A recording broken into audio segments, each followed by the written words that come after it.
Mr. Buthelezi, just to brush on few aspects, at the end of my interaction with you.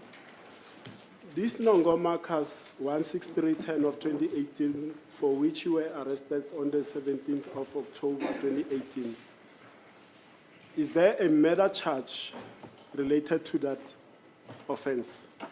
Manje ke kulecala leli lakwaNongoma waboshwa kulona ke shilo ukuthi watholakala ke nesibhamu. Khona yini icala lokubulala lapho elihambisana nalo? Abona angithi uthi kwafika amaphoyisa kubopha ne wasutholakala nesibhamu esingemthetho. So uthi ke uma ubhejela isibhamu nezinhlamvu. Ngabe la khona yini elinye icala ngaphandle kwesibhamu nezinhlamvu elokubulala la khona wawuthesa icala lokubulala khona? But now 2016 ababevele bengifunela lona. Yes, it was a 2016 matter. That was the matter they were looking me for when they found me in possession of the firearm. Sorry, sir, and I'm sorry to do this because this is examination in chief. We are talking at cross purposes. I'm only referring to Nongoma case 163-10-2018. Mhlawumbe ke lana ke sinako ke ukuthi nje sididaneke. Lana mina ngikhuluma ngale cala leli u16310-2018. The one for that you referred to is, according to Warrant Officer Kumalo, it's a 410-06-2016, the one for murder. 410-12-2016.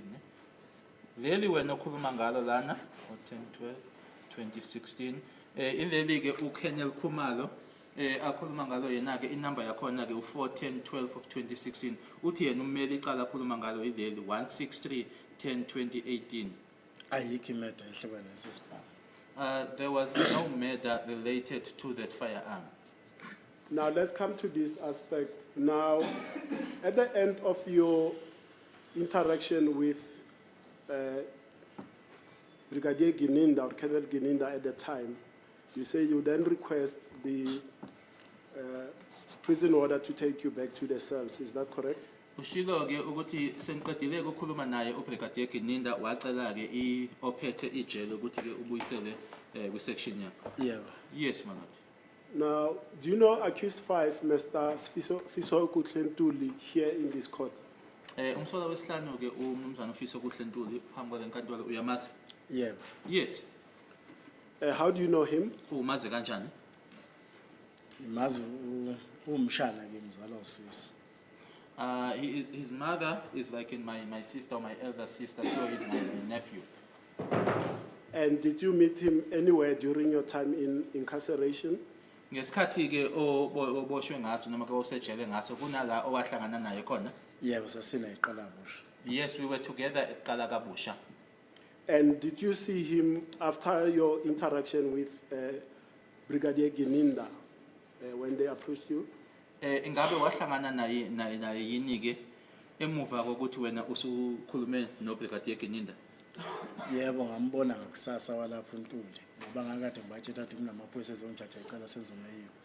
Ngase ngimbona ngakusasa ngitshela ukuthi kufika lamaphoyisa ayezongijaja icala senzomeyiwa ethi azoxolisa asethola ukuthi mina nomakho sasisejele ngo2014 kuFusenzo. Yes, I saw him the following morning because I informed them or said that the police officers that came to charge me for the matter of Senzo Meyiwa came to apologize because they found out or they confirmed that indeed myself and Marco were in prison during the death of Senzo Meyiwa. Wabe sethu uNtuli mangixoxa wathi hawu malume ngalabo abantu bachaje mina izolo ebusuku futhi bathe mabeqeda ukubuyisela nesectionini balanda mina bangichaja leli cala.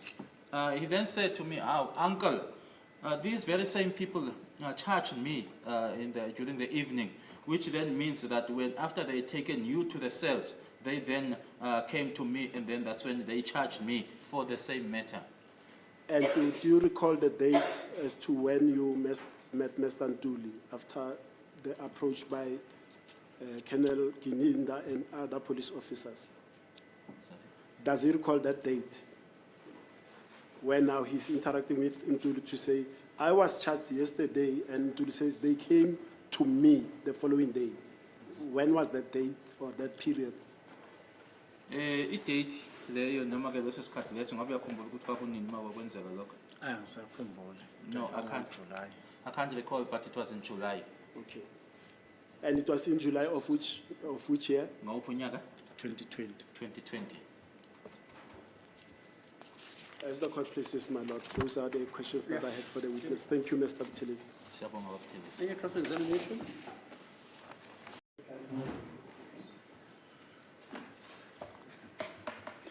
Thank you, Mr. Buthelezi. Good day. Siyabingelela baba. Thank you. Good day, sir. And you, Mr. Jonas.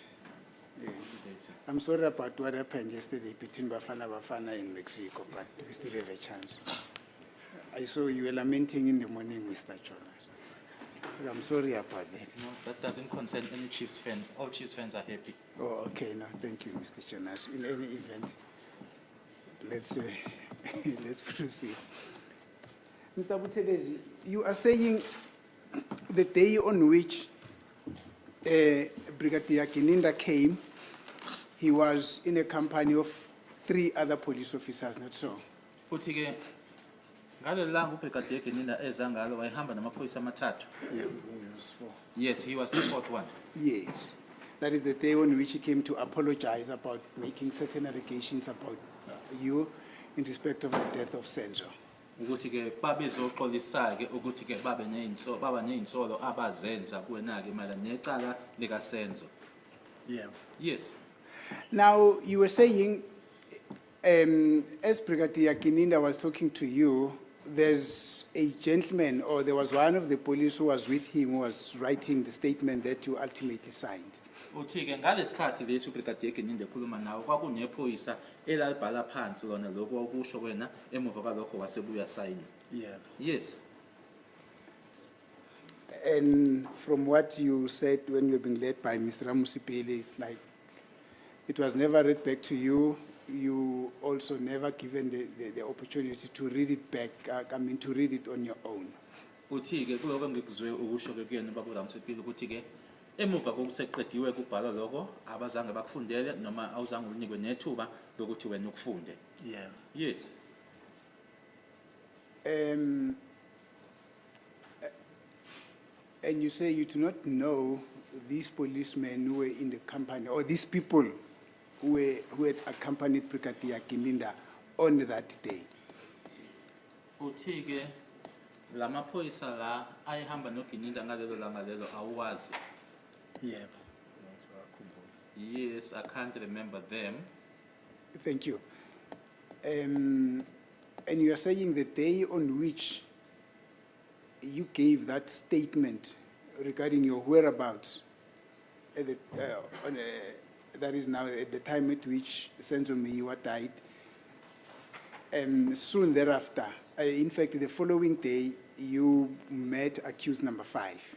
Uthi ke kwaba yilelo langa lelo okhuluma nabo noma ke oxoxisana nalo ngabo kwase kuthi ke ngakusasa ke kulanga elandelayo wahlangana nayo ke uNtuli. Yeah. Yes. And you say that was in July. Uthi kwakungo July. Yeah. Yes.